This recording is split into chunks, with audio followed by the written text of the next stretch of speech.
सुने मैं कम पर जा रहा हूँ लाइक इन मैं शाम को वापस घर बहुत ही लेट आऊंगा और आप खाना खाकर सो जाना मेरे इंतजार अब मत करना जब मैं घर आ जाऊंगा और मेरा खाना भी रख देना मैं भी खाकर सो जाऊंगा।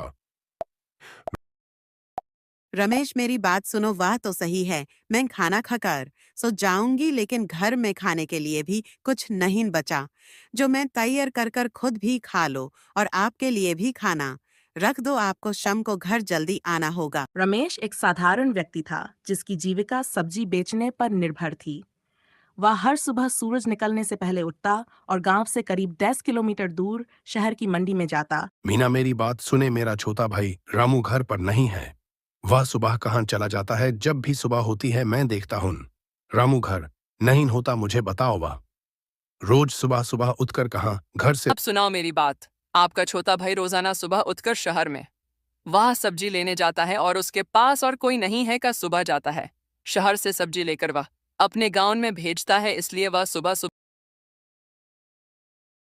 जहां से ताजी सब्जियां खरीद कर लाता था। रमेश मेहनती था और उसका काम पूरी ईमानदारी से करता था, लेकिन उसकी जिंदगी में बहुत संघर्ष था। रमेश का परिवार भी छोटा था। उसकी पत्नी गीता और 2 बच्चे। गीता घर का काम संभालती और बच्चों की देखभाल करती थी। बच्चों की पढ़ाई के खर्चे और घर का गुजारा रमेश की कमाई पर ही निर्भर था। रमेश अपने ठेले पर सब्जियां बेचता, लेकिन गांव में लोग सब्जियों के लिए ज्यादा पैसे नहीं देते थे। कभी कभी सब्जियां बिकने में देर हो जाती और जब वह गांव में पहुंचा तो मौसम अचानक बिगड़ गया।